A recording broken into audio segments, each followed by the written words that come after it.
You got the call. Welcome to the big leagues, kid.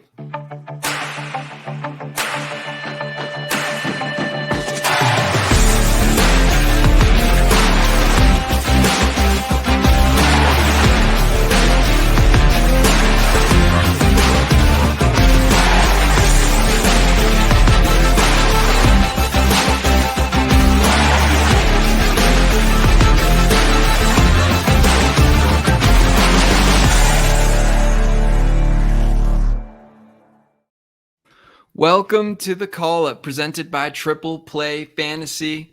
And even though the Red Sox season is over, which means officially for everyone, it is football season, we're going to go ahead and stick with the prospect goods for you because we know that's what you come here for.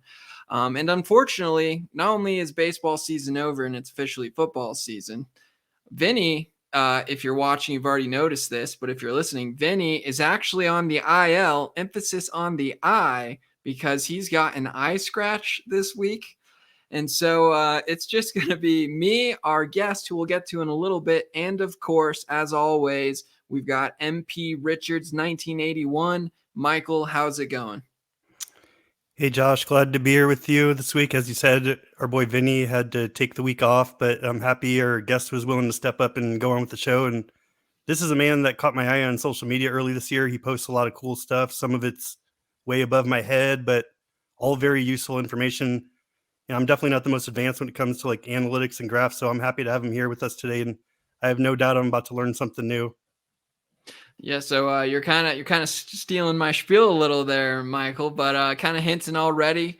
With Vinny on the IL, of course, we have to call up someone else, and this week that's going to be our guest. I'm not going to ask him to fill Vinny's shoes because I don't think anyone can fill what does the chat like to call him, prospectomus, whatever you guys like to call him. I think Vinny has shoes that are too big to fill, but as Michael hinted at, we've got a pretty great guest for you this week. Pretty unique way of looking at things here. His name is Thomas Nestico, but if you probably know him on Twitter at TJ Stats or on Patreon as TJ Stats, I'm going to be referring to him as either TJ or Stats throughout the episode.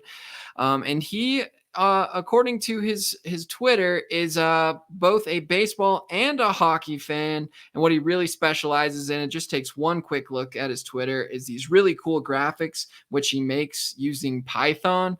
So basically, he's a nerd and he's Canadian. That's why he likes hockey, I think. But TJ, I'm going to ask you the same three questions I ask all the new guests. So, of course, the first question is why Python and not R? I ask this to all the guests. Why Python and not R? Wow, all your guests, the same question. All of them. I actually started off with R. I found it pretty useful and easy to learn, but then I took some courses in university, and Python caught my eye, and it just felt easier and it's just easy to use and easy to share with people too. A lot of support on that end too. So I find it just a great language. R is fantastic too. Both phenomenal languages, both for data analytics. I just found Python kind of stuck with me more when I was using it. I'm already seeing your Canadian tendencies as you're making sure to, while shooting down R, make sure everyone knows still great. I still love R. You're being nice towards R there, TJ, living up to the stereotypes. But yes, I'm actually the opposite of you. I learned Python first, and then when I came across R, it was like, this is way easier. And so I use R and not Python. So that's why I asked that. Of course, I don't actually ask all of our guests that. But our second question, I totally ask all of our guests, and that is, who is your favorite hockey team? My favorite hockey team, it's not the Leafs. I am from Toronto, but it's not the Leafs. They've disappointed me and my family plenty of times. So I'm not particularly a Leaf fan. If they start doing well in the playoffs, I might be. But I guess I don't really have a favorite team. I guess I'm more of like a fan of the players. So like specific players, I guess I might root for their team specifically. But in general, just a hockey fan. Nothing too, like, I don't want to like get my heart broken by any team. Well, if anyone was watching last week, they would have seen me in my Colorado Avalanche jersey. And so I did search all of your Twitter to see if you had any tweets about the Avs. And I did see that one of your favorite players, at least, is Gabriel Landeskog. Unfortunately, I don't know how much more we'll get to see him play, at least in the NHL. But I'm happy to have a fellow Gabriel Landeskog player here. And again, we're talking things probably most of our listeners and Michael included is like, what are you guys talking about? So how about this? How about for the third question? I want to know why is Ottawa and not Toronto the capital of Canada?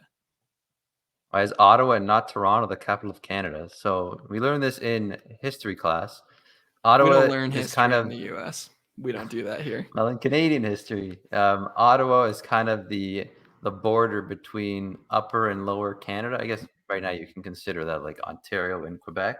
So Ottawa kind of like lies on the border there. So it's kind of like the midpoint between the two places. So that's why Ottawa is considered the capital, or is the capital of Canada. See, we I don't know if you've seen Hamilton, TJ, but according to the musical Hamilton, we picked our capital because it was used as a leveraging point to get some secret deals done in the room where it happened. So just America being classic sneaky. And I didn't mean that we don't teach, like, when I said we don't teach history and you're like, well, obviously you don't teach Canadian history. In the US, I don't know how much we can say we really teach history very well. But that, again, beyond the scope of this podcast, how about we get to what everyone came here for? Let's get into the prospects. And TJ, I'm going to head right back to you. As of course, as always, following the same format, we're going to head into our players of the week. And for our first player of the week, TJ, you're going with your hitter as Drake Baldwin. And if the listeners, if any of you are saying who, you are not alone. I had not heard of this guy before Thomas threw him on our sheet. But Sir Drake here, I know he's only rostered in 1% of Fantrax leagues, which means he's going to be available.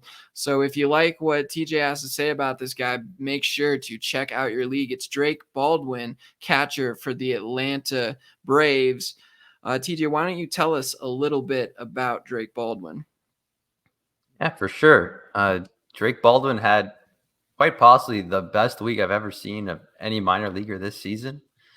He hit 550 with a 1250 slugging. That's not his OPS, it's his slugging. It was insane. Actually, he got promoted yesterday to AA. So he hasn't played any games this week thus far, but other than that, he's been unbelievable. Some stats here. His walk percentage is ridiculous, 15.1%, a 20.7 strikeout rate. In general, he kind of started off a bit slow, not too crazy, kind of dipped down during the middle of the season, but lately he's been nuclear. I like it's like night and day of how he was earlier this season. He was so he's 22 years old. He was a third round pick in the 2022 draft by Atlanta. And there are a few plots I would like to show on coming up here. So the first one's going to be his Woba. There's a rolling Woba. So as I mentioned before, sorry, I don't mean to cut you off, TJ, but I should have mentioned earlier, bad job hosting by me. This is an episode you are going to want to watch because TJ has actually prepared quite a few really cool plots for you. So if you're watching, you're looking at one right now. If you're listening to this via podcast, I'd recommend pausing, pulling up our YouTube channel at TriplePlay Fantasy so you can see these plots that TJ has made for us. They're really cool and a really advanced and unique way to look at things. And the way TJ does the graphs makes it really easy to understand. So he's going to walk us through a few of them right now. And he's been kind enough to prepare this for all the players he's going to be talking about today. So TJ, why don't you continue? We're looking at Drake Baldwin and his rolling Woba. Yeah, for sure. So this plot you're seeing right now is his 100 plate appearance rolling Woba. So Woba, the weighted on base average, kind of like a nice catch-all statistic for just for a batter in general. And we can see here he's in the 87th percentile this season. And again, he started off pretty average, above average, on the 75th percentile, but then he tanked pretty much halfway through the season, around 200 plate appearance, 250. He got all the way down to around 250 Woba. But lately, it's been way on the uprise. He's absolutely shattered the ceiling here. He almost broke my plot. only a few players I've actually seen have done that this season. One is including Jackson Churia right after the All-Star break, shot way over that 500. Just hilarious. And Baldwin is kind of approaching that, and he got rewarded with a call up to Double-A. So I guess the Braves like what they see in him, and they're going to see how he does in Double-A. The next plot we have coming up is the whiff, is rolling whiff percentage here. So I'm kind of seeing how his. So lately, as you noticed before, the WOBA was way through the roof, but now his whip percentage is now all the way to the 90th percentile. So those kind of like fall in line. So he's actually making more contact and making better contact overall, as identified both by his WOBA and his whip percentage here. For the seasons around the 62nd percentile, and only really got to like a poor stage around the 10th percentile during that slump he had in the middle of the season. But overall, he's been pretty good making contact. Anything above 50% is pretty good, especially for a young hitter. And so the next play we have here is walk minus K percentage. Again, another story, same thing. His little lull in the middle of the season, and now he's back up to the over zero lately. So he's walking more than he's striking out, and he's in the 88th percentile for the season. So again, he has great plate discipline. Has pretty solid contact skills and pretty good at getting the ball in play and getting it for hits. And the last plot we have for him here is his swing percentage. One thing that we usually note with prospects is a very high walk rate is indicative of a very low swing rate, or at least a result of a very low swing rate. One example of this is Emmanuel Rodriguez. He runs swing rates in the 5th percentile, even lower sometimes. But Baldwin's actually not that passive. He's in the 30th percentile, again below average. But in general, a lower swing rate usually results in higher WOBAs, more walks, less strikeouts in general. But Baldwin isn't being too passive at the plate, which is a fantastic sight to see, especially seeing how his walk rate has been phenomenal this season. I got to say, TJ, I really appreciate that on the graphs you put the percentile markings, because so often I look at his stat, and I've looked at enough stats now to know when it's generally good or generally bad, but being able to see exactly where it ranks up against all of his, competitors, I guess you would call them, is quite cool and very, very helpful. So it is a huge thing that you are being able to bring to the table this week. So I appreciate that. Now, I did have a question. I was wondering, how did you stumble on this guy that I had never heard of? He's not even rostered in my 30-team Dynasty League, only 1% rostered in Fantrax. And then I was doing research, and I think I have a theory, and I want to hear how close I am here on my theory. As I've mentioned and joked about, you are a Canadian, and I noticed that Drake Baldwin here, I don't know if you knew this, was a standout hockey player in high school. So I want to know, is there a little bias here? You're a hockey guy yourself, rooting a little bit here for your fellow hockey lovers? I was unaware that Drake Baldwin played hockey. I didn't really hear about him until maybe a week ago either. But the thing that really caught my eye is I was just doing some analysis, looking through kind of like all the prospects from AAA to A that had the best WOBA in the past week or 2 weeks or so, and he was number one. Like, he was just off the charts, like better than everyone else. And I was like, let me take a look at this guy. And lo and behold, he's under the hood. Everything looks pretty solid, and phenomenal that he got the call yesterday to go to AA. Exactly. When a team validates a player's hot streak, if you want to call it that, and they validate it by giving them a promotion, that's a pretty good sign that at least something they're doing to create this hot streak is pretty legit. So Drake Baldwin, definitely a name to keep your eye on. Now, Michael, I'm finally going to go back to you here. You had to sit there quietly and listen to us talk about nerdy coding languages and hockey and all this stuff. And I've been keeping you silent. So I'm going to unleash you now. And we're going to go to your hitter, Victor Scott II of the St. Louis Cardinals. He is an outfielder, and all it takes is one Twitter search of this guy to see why he is known as the Man of Steel, which is just such a sick nickname, I must say. He has a whopping 83 stolen bases on the year. You can see it on the screen, 83 stolen bases on the year. Michael, why don't you tell us about Victor Scott II? Yeah, so Victor Scott's a young man I've had on my radar most of the season, but haven't really found the right spot to profile him. Since we're coming down the stretch of the regular season, I just want to make sure we get him in before the season ends.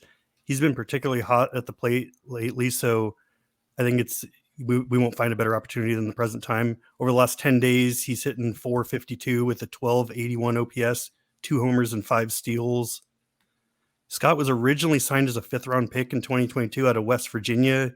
He struggled as a freshman and sophomore, but broke out as a junior with 6 homers and a school record 38 steals in 55 games. He doesn't have scouting grades listed on Fangraphs, but MLB.com has him listed with an average hit tool, below average power, and 80 grade speed.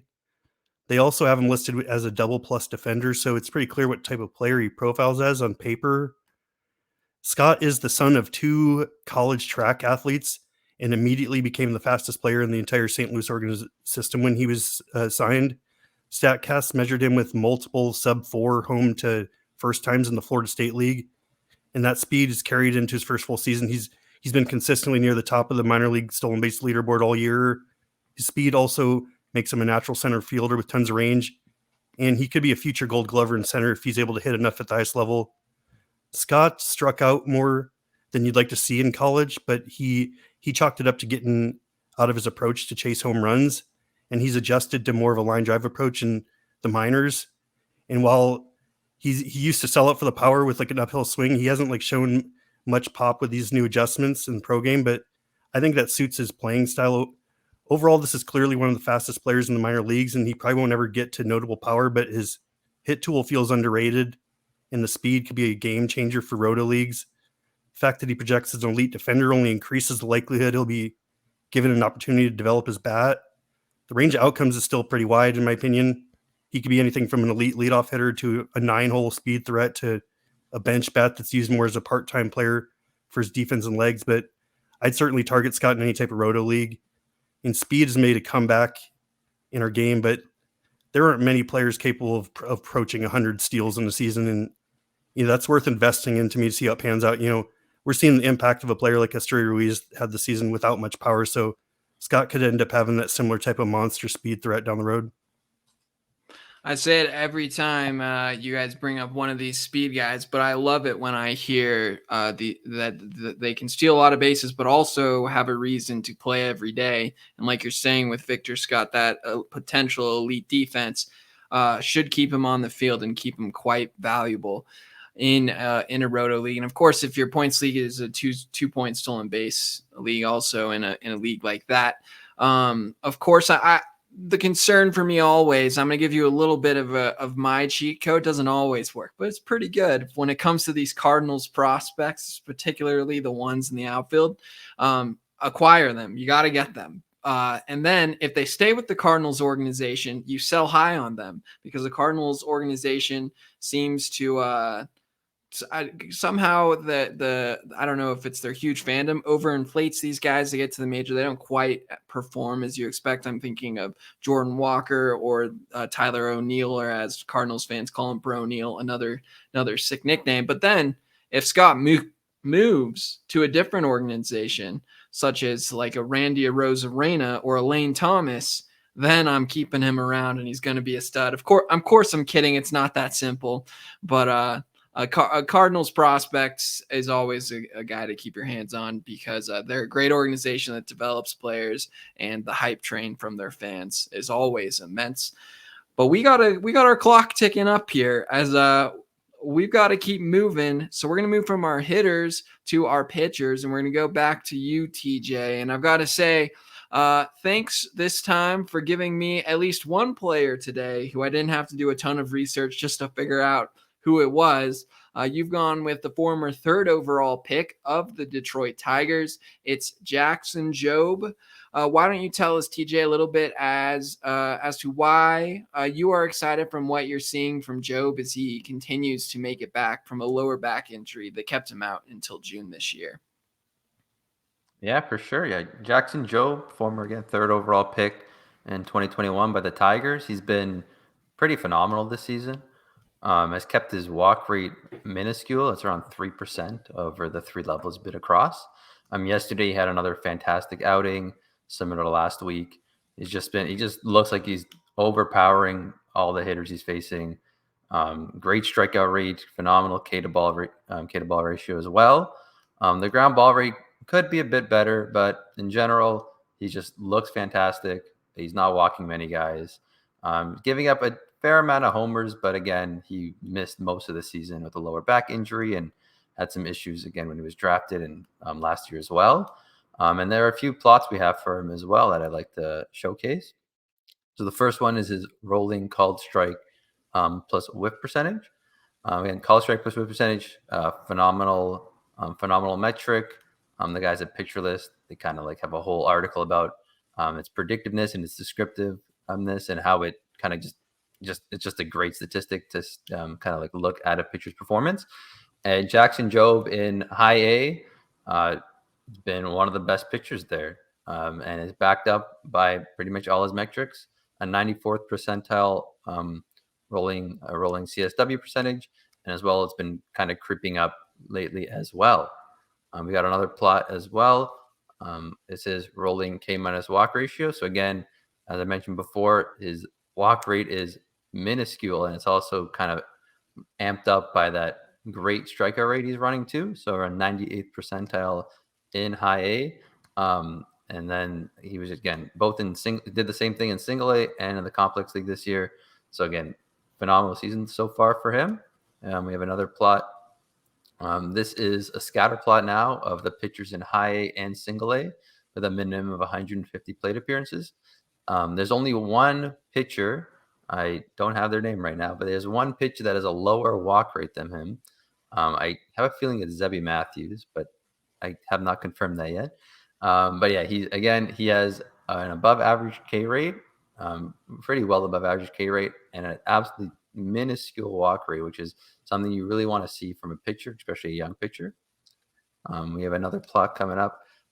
It's just his whip percentage again, kind of showing like kind of his stuff pretty much. And again, according to Inoceris's stuff plus model, because there is StatCast data for single A players, and he does play in a park where they do have StatCast.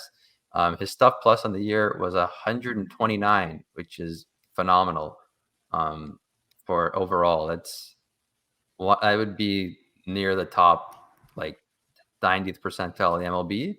So his stuff is really good, and he's just shoving in at all the levels he's played so far. Is there one more plot coming up? Is it his walk rate? Again, 100 percentile walk. So this guy does not walk anyone. He doesn't he's acting like he's George Kirby down in high A, which again, that's a very high striker rate are always cool and something you really want, but a very low walk rate while also having a strong whiff rate and a CSW. It's just showing like he has phenomenal location. He was able to just get batters out. And again, the last plot here is rolling K percentage. Again, not in the upper echelon of high A pitchers, but again, 80th percentile. Can't really complain about that, especially coming back from a long-term injury. And he's just one pitcher I'm very excited about. There was, again, when he got drafted 3rd overall, there was a lot of hype around him. And again, he kind of fell off prospects lists last year following some injuries, and this year too. But he's kind of like made a name for himself again. And the Detroit Tigers pick, it's looking really solid for them. TJ, do you know, you mentioned, Saris's model for the stuff plus. Do you happen to know the location plus on Jobe? The location plus he's at just 100 right now, and the pitching plus is at 109. So he might be getting a little away with it with his location plus, but again, being an average location plus, because it's all trained off of major league data. So it's like he's an average MLB location, is an average MLB location for a guy that's in high A, that's only have like around 100 innings in his professional career. Man, it's such a bummer that it seems like And this is just the thing with pitching. This is why some people just don't believe they're pitching prospects, which I just firmly disagree with, but we don't have to get into that today. But so many of these awesome prospects just have these concerns with their injury luck and the health and the number of innings they're able to throw. And it's unfortunate, but Jobe is another one of those guys. You did briefly mention it. But he had, I think, 77 innings pitched last year, 48 so far this year. But it's obvious when he's on the field, he's going to be a stud. And it's not like a lot of the other top pitching prospects that have some risk, that a lot of those guys seem to struggle with control. As you mentioned, that the graph you showed for the walk rate, where when it was at its worst was 90th percentile, is just absolutely nuts. This is absolutely a guy that should be a stud by all means. It's just a question of, pitching isn't good for the human body. So can he keep it up? But your graphs show right there why you should be all in on Jasson Jobe if he is healthy. Michael, why don't we go to your pitcher, a guy who has become well-known amongst the prospect circles, but not a guy who was known right away like Jobe was, because he was drafted much later in the draft. But I actually want to highlight that real quick before I let you talk about him. We're talking about David Festa of the Minnesota Twins. And this is a great example of why sometimes prospecting is just easy. Just trust the organization. Because this here, the Minnesota Twins, is an organization that seems to be able to find pitching gems late in the draft, year in and year out. I've got a list real quick. 2017, they got Bailey Ober in the 12th. 2018, they got Winder in the 7th. 2019, they got Varland in the 15th. All three of those guys, major league guys we've seen pitch well in the majors. And then, of course, skipping 2020, no late picks that year, to 2021, that's where we come across this guy, David Festa. He was taken in the 13th. Michael, why don't you tell us how the Minnesota Twins knocked it out of the ballpark again with another one of these late pitchers? So yeah, when you do prospect analyst stuff for long enough, you inevitably find there are certain players that kind of slip under your radar for whatever reason. And I mean, there's so many players to keep track of, and I think it's fair to say Festa fits that camp for me. I mean, I'm aware of him, but I'd never really done a deep dive into what makes him notable. So this is kind of an interesting one for me. His season stats, particularly his ratios, don't necessarily jump off the page, but there's a lot to be intrigued about when you look a little deeper. Scouting grades wise, he's listed with a plus fastball, plus slider, above average change with plus command. In the 3-pitch mix, all grading above average or better is notable in its own right. But I simply don't see many pitching prospects with good stuff listed with plus command. And this combination alone makes me very intrigued in him. And to be honest, I think it's safe to say he's probably underrated at this moment because of the surface stats don't match that yet. A 1.34 whip doesn't necessarily scream plus command, but I see it more as a sign that he's still growing, and there's obviously still risk involved with him like any pitcher, but players with this combination going with them typically aren't under the radar as much as he feels like still. And the moment his surface stats start matching the scouting grades, he's going to be well inside top 100 lists. And his fastball has already gained massive velo since joining the Twins. It averaged around 91 when he was in college at Seton Hall, but it's now in the mid 90s and touches 98 to 99. His high spin slider is thrown in the mid to upper 80s and has good swing and miss pitch for him. And while the changeup looks like an average offering, it produced a 41% miss rate when he got to high A. And Festa's also been working on adding a curve. It's fringe average right now, but he's already gotten better at landing it in the zone with his fastball playing well at the top of the zone. Like a 12-6 type curve would profile well if he tunnels it off the fastball. So from a dynasty perspective, all the usual caveats apply as it comes to pitching prospects. There's inherent risk involved in pitchers in general, but finding hidden gems is a big part of the process. Festa is a pitcher with 3 above average plus pitches plus command that's already in AA. I'm not suggesting he's a complete unknown. Like you said, some people do know him, but I just sense that he's not on the minds of many managers, and that always feels like a great time to stash someone with upside. And I'm actually a little surprised he hasn't received more mainstream love yet. I think it's probably because of the stats. I think it's safe to say this is one of my favorite under the radar pitchers going into the offseason, and it wouldn't shock me to see him up in the majors next year. And he might even be like a sneaky late round pick in like draft and hold leagues that pays huge dividends if he pops. I really like a pitcher like Festa, who you mentioned the pitch offerings he has. He has a great fastball. He's a good slider. And then the scouts may not love the changeup as much, but a changeup is a pitch that we know the least about. Just take Brian Bayo, for example, of the Red Sox. Obviously nasty changeup, obviously great results on the changeup. The models, the scouts, they didn't necessarily realize how good the changeup was coming up. So when we see great results on a changeup, that always piques my interest. And then, of course, with that pitch mix, if he can figure out how to get that curveball he's trying to add working, this is a guy that's going to absolutely ascend. So if you hear any rumblings in the offseason that he's figured something out with that curveball, you got to get this kid. He is going to be a stud if he can add a curveball to that offering he already has. And of course, again, the Minnesota Twins, I just trust them with pitchers. So another really good guy you've called out for us there, Michael. But we got to keep moving. And of course, we're halfway through, which means it's time for the notable prospects. And of course, once again this week, we got a Red Sox, which means I've got to play the Red Sox call-up music. Unfortunately, I've got to stop it because while there is a Red Sox on this list, there are 2 New York Yankees, which means they've got us beat this week, and both are pretty big names. So I'm just going to run through the names real quick, and then I'm going to ask Michael and Thomas to each give me one guy that they would be targeting in a redraft league and one guy that they would be avoiding in a redraft league. But the names are Jasson Dominguez of the New York Yankees. Boo. Ceddanne Rafaela of the Red Sox, a correct call by Michael a couple weeks back that he was going to get the call. It was a good job, Michael, there. Everyone make sure to clap for the Red Sox prospect. Then we've got Ronnie Mauricio of the New York Mets, and we can clap for him too because the enemy of my enemy is my friend. So any New York Met, I love to see. But then we've got Austin Wells of the Yankees, and moving on, we've got Jordan Wicks, who Vinny, I don't know, Michael, do we want to give Vinny credit for breaking the news that Jordan Wicks was going to get the call during the podcast last week? Yeah, it was news to me, so I'm giving him credit.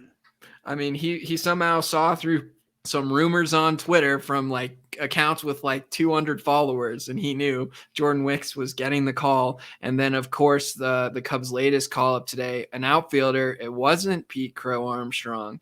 It was Alexander Canario. But I'm gonna throw it to you, Thomas, first. Why don't you give me one guy here that you would target in redraft and one that you would avoid? Yeah, so I think the one that has like the best like batted ball statistics is Ronnie Mauricio. His max EV this season is 116 miles per hour. That sits in the 98th percentile. He's not whiffing that much either. He's in the 60th percentile there. His only big concern is his chase rate, and I guess also a playing time concern. I'm not too sure how the Mets are going to approach him and use him in the lineup, but all his metrics look fantastic, and I would target him in my league, especially if you're either weak at third base or shortstop. And one I would probably avoid, I'd say maybe Austin Wells. Catching prospects, they usually get a great choice. They usually don't get the most playing time as well. Might be a little crowded in New York. They are a mess right now. So maybe they just want to see what they have with him and let him run with it. But in general, I think there's other catchers you can probably find, like Hunter Goodman, just to kind of fill the gap there. I don't think Austin Wells is too big of a targeted redraft leagues. Michael, what about you? Yeah, these are always tough for me because I view prospects differently in redraft and dynasty. The player I would probably most avoid in redraft is Alexander Canario. I just think he has too much swing and miss in his game still, but he's also the type of guy who could get hot for a month and do well. So I'm a little hesitant there. The guy I like the most, which is surprising to me, is probably Jordan Wicks, because I trust pitchers at this stage more. I think there's a better chance that he can deliver fantasy value for the next 5 weeks than I would trust any of these hitters to be playing every day and productive. But all the hitters above Jordan Wicks on this list, most of them at least, I would definitely value more long term. And of course, I'm trying to prevent myself from talking about the Red Sox too much on the podcast because even I can tell it's too much. But I will just say a quick note about Rafaela. The Red Sox did elect today to keep him up over David Hamilton when Wilyer Abreu came back. They played Rafaela in his first start at shortstop. Which was interesting. That's his secondary position in the minors, at least it has been the last couple years, and they hit him leadoff. So I don't know. The Red Sox have been pretty non-committal to him, so there is that risk that he goes down, but it is at least a good sign that they gave him a run at shortstop. And we know that the Red Sox also have awful center field defense, and he's an 80-grade center fielder. So he's someone the Red Sox could really use. I don't know why they're being non-committal. There's just weird things going on with the Red Sox right now. I don't want to talk about that anymore. So let's move on to the prospect watch. Of course, these are guys that we are keeping our eye on at the lower levels. We just can't take our eyes off them. And I'm going to go right back to TJ with another guy whose name I did not know, but when I looked into him is a name I probably should have known. It's Jace. It's pronounced Bohrofen. However, it is spelt Bohrofen, but so it looks like 3 syllables and it's spelt a little weird, but it's Jace Bohrofen. Again, that's Bohrofen. He's an outfielder for, here we go. It's a Canadian. He's on Toronto. That's why TJ picked this kid. Or not really. Maybe it's just because he's absolutely tearing the cover off the ball. TJ, why don't you tell us? Is it because he's from Toronto or is it because he's a stud? He's probably both. But Jace Bohrofen, I'm not sure if the numbers there are, those might be Baldwin stats, but Bohrofen, he's only played, only played at the Complex League and also Single A this year. And he's just tearing the cover off the ball. He might be considered the hottest player out of the draft this season. He has a phenomenal barrel rate. It's in 17%, which is astronomically high. Again, only 35 sample, but in general, he's been one of the hottest hitters. He has the second most home runs of any draftee. He has the second highest slugging at any draftee. He's just been otherworldly, and he kind of graded out well with according to the MLB in their draft rankings of their prospects. Wasn't considered the best defender, but serviceable. But yeah, he was mostly drafted for his bat, and he's kind of showing it right now. He's 22 years old, or he's approaching 22 in Single A. So again, kind of near the league average there, maybe a bit older than what we would want from a guy in low A tearing the cover off the ball, but he's just been fantastic. And again, in Dunedin, where the Blue Jays play, they have all the StatCast metrics there, so it's easy to kind of get a read on him. And I have some plots that I prepared as well. So again, a very small sample size, so there's gonna be a lot of peaks and valleys and jumps in these plots. But again, his barrel percentage has been fantastic, to say the least. Low A barrel percentage aren't too great. The average is around 4%, and his is all the way up to 17%, so sitting in the 98th percentile. I'm actually surprised there are players with higher barrel percentage. I should probably take a look in to see who those guys are. I think there's another plot as well as zone contact. So again, he's just making contact. He's not missing when he swings. Again, combine that with some pretty solid power and lifting the ball more. Recipe for success. And then his O swing. So yeah, he's one of the best players in low A with chasing as well. So again, a nice combination of power and plate discipline, something again you want to see with every prospect. And again, just from a recent draftee, his average exit velocities aren't too great. His max EV is only 106, which would sit him near the bottom of the MLB. But again, he did just get drafted, kind of a fresh new guy. So hopefully over the summer, he kind of puts on some muscle and can continue tearing the cover off the ball next season. TJ, have you had a chance to look through other first-year player drafts guys enough to know where you'd be taking someone like Bohrofen right now, where he's clearly intriguing, obviously not one of the top guys even though his performance is matching those guys. But do you have an idea yet, or is that you're just kind of dipping your toes for right now? Yeah, I think I'm just dipping my toes because again, there are some first year guys that are just like the guys that were drafted really high are also just tearing it up, and they're way more highly touted than Bohrofen was. But again, Bohrofen, maybe like if you're doing a first year player draft, he could be a nice snag a little later. Because again, is kind of going under the radar, but he's putting up similar numbers to like Colt Emerson and Matt Shaw, guys like that. So he seems like a pretty solid player, and again, a little bit old for the level, but I'm sure Toronto will try and push him up quickly if he continues to play like this. Yeah, I think it's good. He's an SEC guy, and so to see him performing at a level he should be performing at is good, and I think they'll get him up to where he needs to be soon enough. He's clearly ripping the cover off the ball. But Michael also has a guy for us, and Michael's typically been our first-year player draft guy of late, but this time he is going with a guy who I must say conveniently Michael waited until Vinny had to hit the IL to pick this kid because it is a Chicago Cub here. It is Kevin, and I always met this last name. There's just so many ways to say it, so I'm blanking exactly, but it's Kevin Alcantara. Michael, why don't you tell us why you waited until Vinny wasn't on the podcast to pick this kid?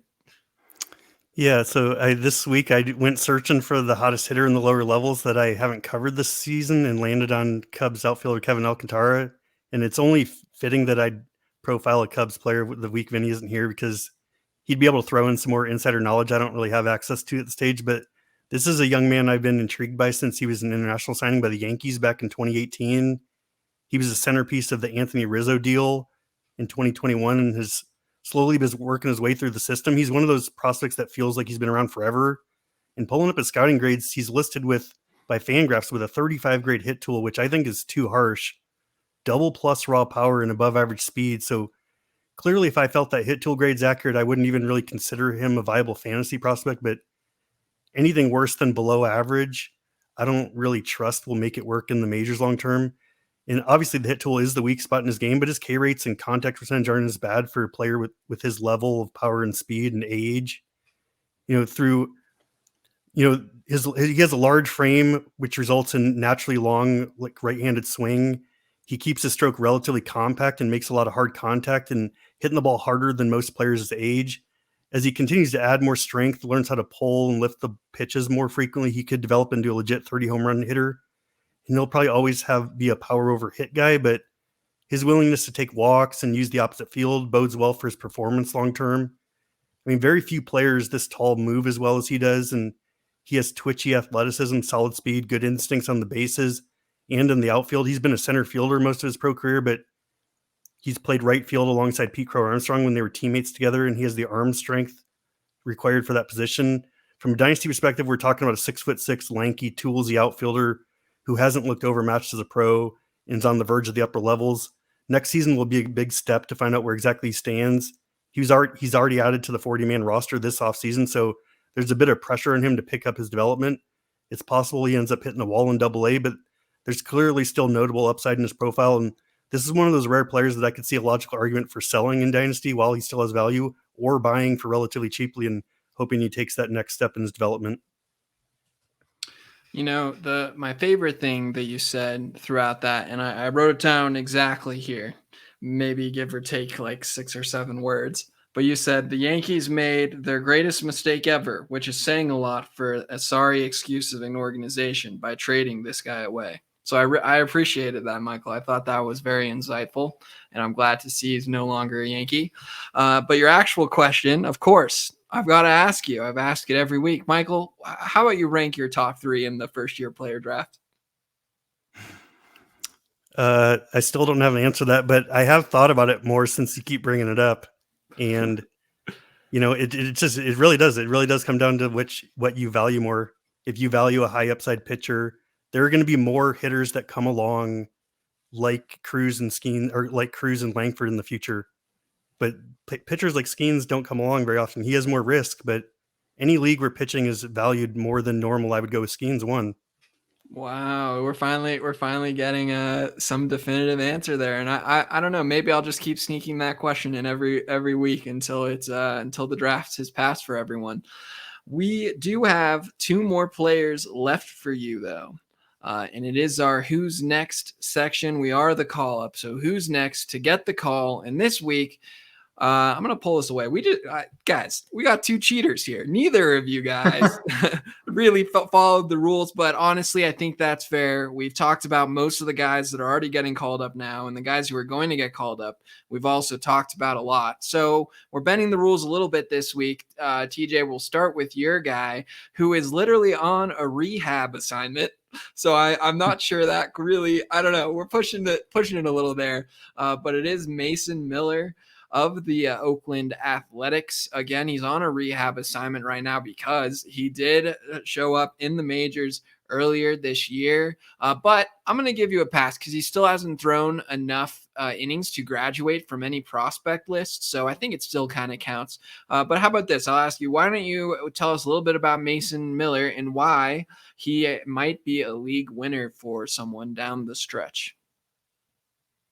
My first option, actually, it was going to be Colt Keith of Detroit. But Michael, he saw that I just absolutely adore Mason Miller. He's like, just talk about him. He'll probably be back soon. Just talk about him and see how, just let it be and show some cool plots. So yeah, Mason Miller, currently on a rehab assignment. He's had a few games. He's had 2 at AAA thus far, and some great numbers already there. Fantastic whiff rates. Great swing and strike rates. His velocity again is back, is averaging around 99 on his fastball, and it's peaked at 101.1 miles per hour. And his compare that to his major league stint, it was hovering around 98 miles per hour, and then it peaked actually at 102 and a half. I didn't even realize how hard he threw that ball in his first game against the Cubs there, but he's a flamethrower. He has one of the best arms in the minors, and again, he is my favorite pitching prospect. He comes with a lot of risk. Again, a lot of injuries. He had that shoulder injury, UCL injury this season. But again, his upside is astronomical. He just everywhere he's gone, he's just been fantastic. And the graphic I've made, it's kind of just a nice summary here. So Lance Bresdowski, you might know him. He does all those pitching write-ups on Twitter. He's all on Marquee Sports with the Cubs. He actually, I've made them this portal. He calls it the portal, and this is kind of like where he grabs all the stats, and I can pick any date range here. But this is specifically is for Mason Miller season this year, and it just everything kind of pops here. His velocities are upper echelon, near the 100th percentile. His stuff plus numbers are fantastic. He's not struggling to locate the ball. It's about average. But everything else, everywhere he's top in the minors, single A, double A, triple A, he's just shoved. And again, the majors, again, a whole different beast, but he still held his own in those first few starts he had. And they're probably going to kind of limit him the next few weeks or so. He only threw around 80 pitches in these rehab starts. He got 3 innings the first time and only 1 inning the last time. It was up to 30 pitches. He just had 3 strikeouts and 2 walks. But again, Mason Miller, his upside is fantastic. League winning, potentially, depending how Oakland deploys him. But his per inning ratios and rates should be fantastic going down the line. Streamer likes him. All the projection system like him a lot. He's just my favorite pitching prospect. He probably has the highest upside of anyone that hasn't debuted yet. And that's, I guess, asking a lot when you have guys like Ricky Tiedemann. Andrew Painter, unfortunately, has that Tommy John surgery. But again, I would put Mason Miller up with Tiedemann and Painter all in that, and Skeens as well. I think they all have very top of the line ace potential. And Mason Miller, he's shown it in the majors. He's shown it all through the minors. Again, just some issues with his some injuries, but in redraft, I think definitely you should try and target him, find him if he's available. But yeah, hopefully he gets called up soon. I know he has one more rehab start, so you might have to wait not next week, but the week after for it. But again, He's my favorite pitching prospect. Everything just screams ace when you look at him and watch him pitch. When you said his ratios are going to be elite, but we don't know exactly how Oakland will use him innings wise, it definitely stood out as the guy that's probably going to be a lot more valuable in Roto down the stretch than he will in a points league. But you never know. Because he's been injured, he probably isn't pushing his innings limit on the year, especially because I think it's not the only injury he's dealt with this season. So Mason Miller could just be absolutely unleashed down the stretch. Now, it's funny you mentioned you were going to pick Colt Keith, because I'm pretty sure Michael was also considering picking Colt Keith. And Michael has already talked about Colt Keith, I believe, twice on this podcast. And so we decided, instead of him doing that for a third time, you guys have already heard us talk about Colt Keith. That would have been our choice to actually get the call. You heard it both. TJ Stats and Michael here wanted to pick Colt Keith. But unfortunately for us all, instead of Colt Keith, I'm allowing Michael to talk about Jasson Dominguez of the New York Yankees. And I don't know if I'm the only one, and I think it must be because of the way he spells his name, Jasson. I always want to do the Jasson Derulo thing, but with Dominguez instead, it's the exact number of syllables. So every time I see his name, I sing it in my head like Jason Derulo would sing his name. And it just makes it so much worse that he's a Yankee and he's got that catchy little tune in my head. But Michael, you talked about other guys for our actual section for who got the call. So of course he has gotten the call this week, but why don't now you tell us about Dominguez? Yeah, so longtime listeners of the show probably know by now this section's become my arch enemy, so much so that I've begun a campaign behind the scenes to switch up our approach next season. Far too often I find myself digging deep in for my fourth or fifth option because we did a good job earlier in the season identifying most of the players that would get the call, and I figure our listeners would rather hear a breakdown of the most recent high-profile call-up rather than hear me speculate on Colt Keith for the third time about why the Tigers should have called him up. So Dominguez is certainly no stranger to the prospect people out there. In fact, the level of hype he received as an international signing was unprecedented. There were early comps of Mike Trout, Mickey Mantle, and Bo Jackson, which may have set back the comp game and the international market for a few years. When someone getting that level of hype doesn't immediately go nuclear, it opens up a lot of room for criticism, and I believe that's kind of where we stand with Dominguez to a certain degree. Obviously, he's still highly regarded by a lot of people, but it almost feels like there's still a large group of managers that still won't believe it until they see it, and people who just don't like the Yankees, so they think the hype's, it's just more not real. But Dominguez is listed with a below-average hit tool, 65 grade raw power, and plus speed. As is the case with some of the power speed guys I profile on here, I believe his hit tool is underrated. He's shown flashes of swing and miss in his game come through the levels, but he's also been extremely young along the way and always posted double-digit walk rates and has hit the ball hard. As it stands right now, he profiles more as a big stolen base threat with decent power, but as he matures, I'd expect him to be a lot more of a home run threat. And I think his ability to steal bases will probably trend down. I think he could be a 30-30 threat, particularly once it clicks in his early to mid-20s, but I think we're looking at more like a 35-15 type of player once he reaches his mid to late 20s, which is still a great player. But from a dynasty perspective, I've seen Dominguez ranked anywhere from the top 10 to like near the top 50 and everywhere in between. All the hype and disappointment aside, this is a 20-year-old who's about to make his MLB debut. He's stolen 40 bases this year, shown a strong ability to take walks, and hasn't even scratched the surface of his power potential. I still see him as a premium prospect and have no issues with him in the back end of a top 10 right now. I'm relatively cautious when it comes to most prospects in redraft leagues, but I'll certainly put a bid on Dominguez this weekend in my big leagues, but I'm not expecting to land him.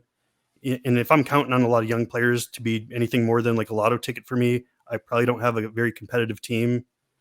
I love his long-term appeal, sketchy about what he'll do out the gate this season, but I'd have more confidence if he wasn't so young still, but this experience will be invaluable for next season, and I think he's a big part of fantasy futures. And I just have to add a pro note from a Red Sox fan about Dominguez. You said he is 20 years old. He's getting the call to the majors. This is an organization where the fans are constantly screaming about how they do not call up their dudes. They want them to. They just kick their feet around. I mean, Austin Wells, it feels like a guy who's been knocking on the door for quite some time. He's getting the call with Dominguez. The Yankees are breaking that mold that makes their fans so mad to call up this 20-year-old. The Yankees believe in this dude, and I know some of it is just getting butts in seats when they're having their worst year in forever. But I don't think they would waste that. They have other guys that would get fans excited. I think they really believe in Dominguez here. And I think you're absolutely right, Michael, that his value is way too suppressed from where, the consensus is of how good of a player he can be, because that hype he came in with was just the most absurd hype you could ever get. I thought that was a hilarious joke he made about it. Set the comp game back years. That people just like, he showed up and they're like, this is the next Mickey Mantle and Mike Trout, which you just can't say about any kid that young. I mean, you can't even say it about a 20-year-old, but I'm not excited to see Dominguez. That's how good I think he will be, because I think he's going to be a nightmare for the Red Sox for years to come. I think that is a great player to end on. Before we sign off here, I'm going to throw it back to TJ Stats one last time. We showcased his amazing graphics all throughout the episode. We saw a few different types. Thomas, where can the people follow you to get more content like that for players you didn't even mention on the show? Yeah, so on my Twitter, I share a bunch of different plots, statistics, even hockey stuff too, with the hockey season coming up. Can I say real quick? I did notice you said hockey nerd and you put in parentheses and baseball. So is hockey like your main love, or because right now it's all baseball stuff you're tweeting? It's obviously the hockey off season. Yeah, I pretty much started off as a fantasy hockey kind of data guy, and not even using Python or anything. It was more for like just spreadsheets and graphs and stuff, and sharing insight and like fantasy news or whatnot. But with the baseball season coming around, and I kind of like tapped into the MLB stats, the API, and all that stuff, I just found it just super cool. And what I've done there is I have pretty much a database of all the stadiums that have it. So the MLB AAA and then the Florida League and the Single A, I have all their StatCast metrics. And then I also have all the pitch metrics, or I guess kind of pitch metrics, but for all the levels. So you can kind of see like their whiff rate, their swing rate, their swinging strike rate, for all the batters and all the pitchers and all the levels, including rookie ball. But I will say, do not trust a rookie ball whiff rates or swinging strike rates. They don't track those properly at all. Everyone has like a 30% swinging strike rate, which is absolutely absurd. But yeah, so every level I have all the metrics for them. You can find those on my Patreon. Again, at TJ Stats, and they're all made in web apps. So if people are familiar with Shiny or ARP, people in ARP might be familiar with Shiny. There's also Shiny Python. So everything I do is in Shiny Python with the apps I share. I also have spreadsheets of their StatCast data too. So kind of like a summary of a player. If you want to do a quick rundown and see that, Jasson Dominguez has a really good max EV for his like 20 plate appearances in AAA thus far. But yes, you can find everything there. It's all interactive. A bunch of different plots there. Again, I showed some scatter plots, some rolling plots, the player summaries, and then if people are interested in the hockey season, I have some hockey projections, which are going to be up on #hockey. So I work with them during the hockey season, get my projections there. I also have Dynasty rankings as well. And then also I have a schedule summary, which was very popular last year. So again, a bunch of different stuff. I'm open to all different ideas and all sharing different metrics and just helping people out, be more informative, helping you win your fantasy leagues.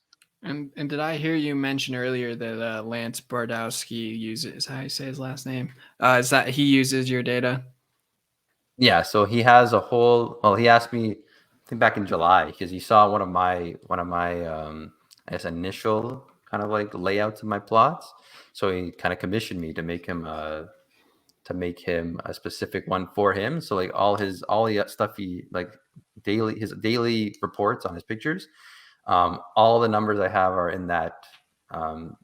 He kind of grabs from my apps and all the graphics I make too.